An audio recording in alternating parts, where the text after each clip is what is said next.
श्रीधनलक्ष्मी स्तोत्रम्। श्रीधनदा उवाच देवी देवमुपागम्य नीलकण्ठं मम प्रियम् कृपया पार्वती प्राह शङ्करं करुणाकरम्। श्रीदेव्योवाच ब्रूहि वल्लभसाधूनां दरिद्राणां कुटुम्बिनां दरिद्रदलनोपाय मञ्जसैव धनप्रदम्। श्रीशिव उवाच पूजयन् पार्वती वाक्यमिदमाह महेश्वरः उचितं जगदम्बासि तव भूतानुकम्पया ससीतं सानुजं रामं साञ्जनेयं सहानुगम् प्रणम्य परमानन्दं वक्ष्येऽहं स्तोत्रमुत्तमम्। धनदं श्रद्धया नानां सद्यः सुलभकारकम् योगक्षेमकरं सत्यं सत्यमेव वचो मम पठन्तः पाठयन्तोऽपि ब्राह्मणैरास्तिकोत्तमैः धनलाभो भवेदासु नाशमेति दरिद्रता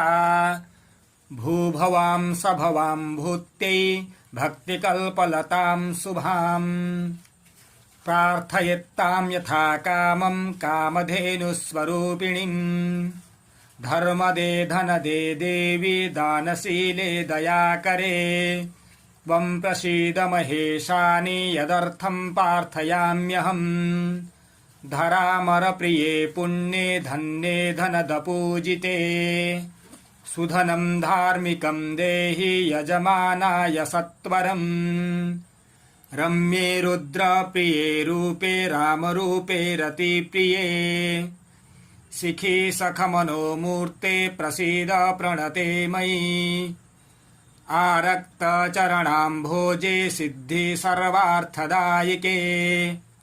दिव्याम्बरधरे दिव्ये दिव्यमाल्योपशोभिते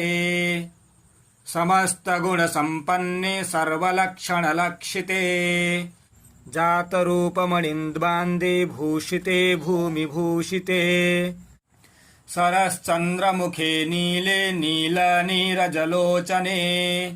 चञ्चरीकचमूचारु श्रीहारकुटिलालके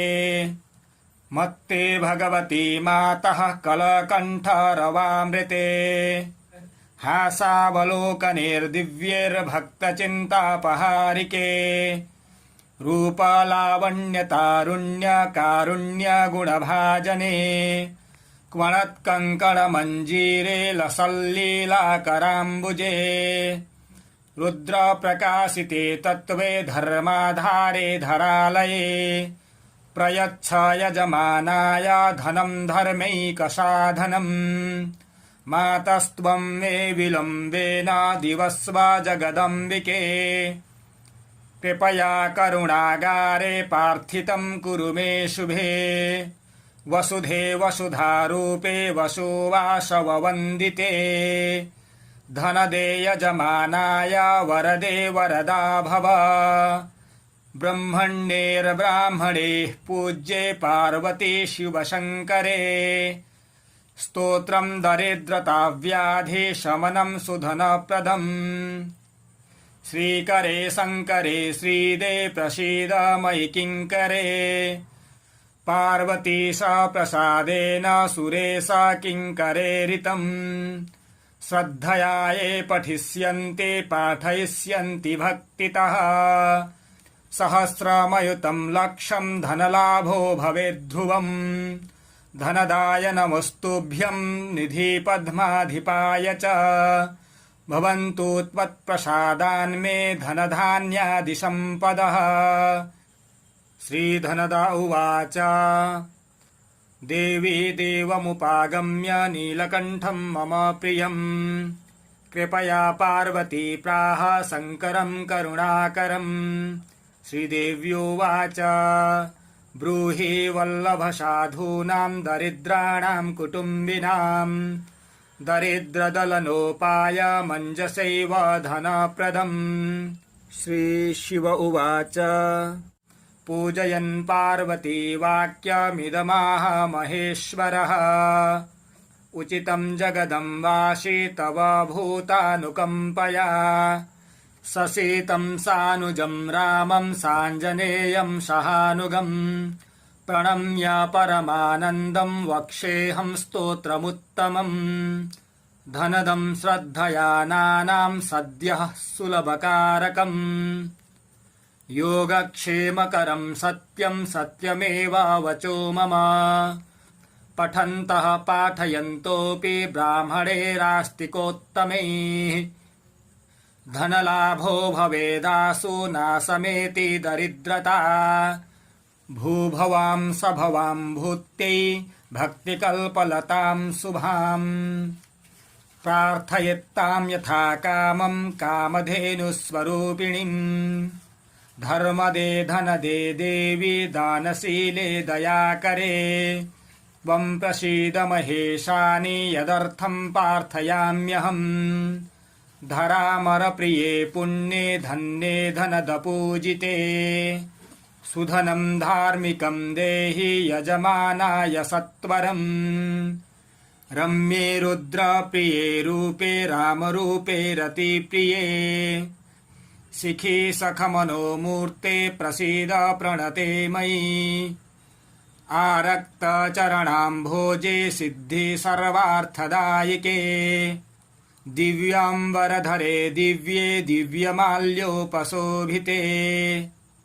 समस्तगुणसम्पन्ने सर्वलक्षणलक्षिते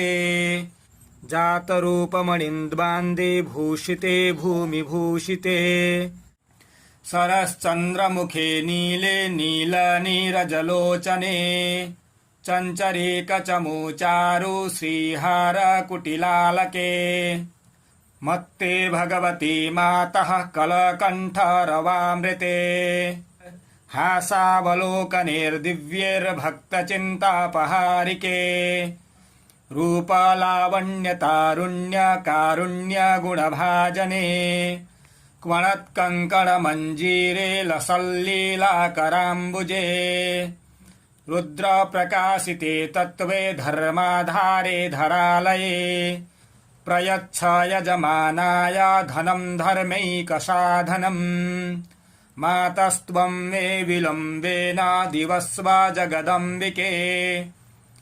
कृपया करुणागारे पार्थितं कुरु मे शुभे वसुधे वसुधारूपे वसुवासववन्दिते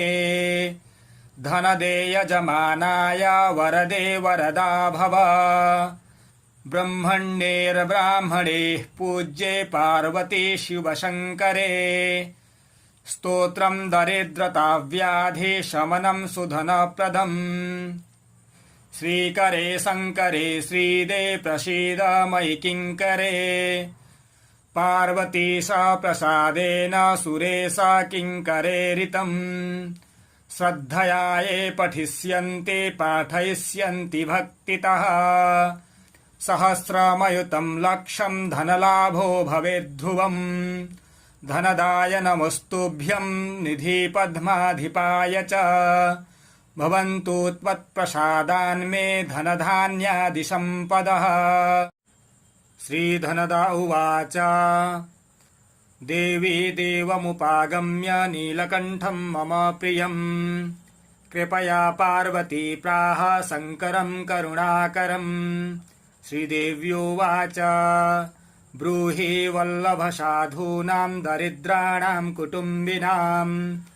दरिद्रदलनोपाय मञ्जसैव धनप्रदम्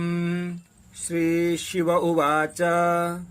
पूजयन् पार्वती वाक्यमिदमाह महेश्वरः उचितं जगदम्बासि तव भूतानुकम्पया ससीतं सानुजं रामं साञ्जनेयं सहानुगम् प्रणम्य परमानन्दं वक्ष्येऽहं स्तोत्रमुत्तमम् धनदं श्रद्धया नानां सद्यः सुलभकारकम् योगक्षेमकरं सत्यं सत्यमेव वचो मम पठन्तः पाठयन्तोऽपि ब्राह्मणैरास्तिकोत्तमैः धनलाभो भवेदासु नासमेति दरिद्रता भूभवां सभवां भूत्यै भक्तिकल्पलतां शुभाम् प्रार्थयेत्तां यथा कामं कामधेनुस्वरूपिणीम् धर्मदे धनदे देवी दानशीले दयाकरे त्वं प्रसीद महेशानि यदर्थं प्रार्थयाम्यहम् धरामरप्रिये पुण्ये धन्ये धनदपूजिते सुधनं धार्मिकं देहि यजमानाय सत्वरम् रम्ये रुद्रप्रिये रूपे रामरूपे रतिप्रिये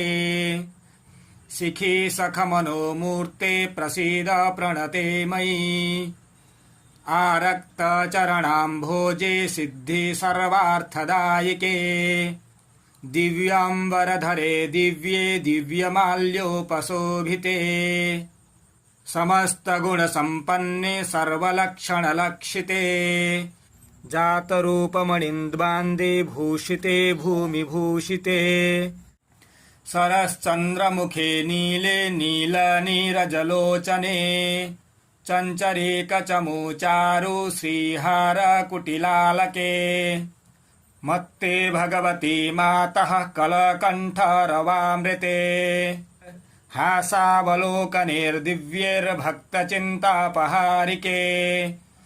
रूपलावण्यतारुण्यकारुण्यगुणभाजने क्वणत्कङ्कणमञ्जीरे लसल्लीलाकराम्बुजे रुद्रप्रकाशिते तत्त्वे धर्माधारे धरालये प्रयच्छ यजमानाय धनं धर्मैकसाधनम् मातस्त्वं मे विलम्बेन दिवस्व जगदम्बिके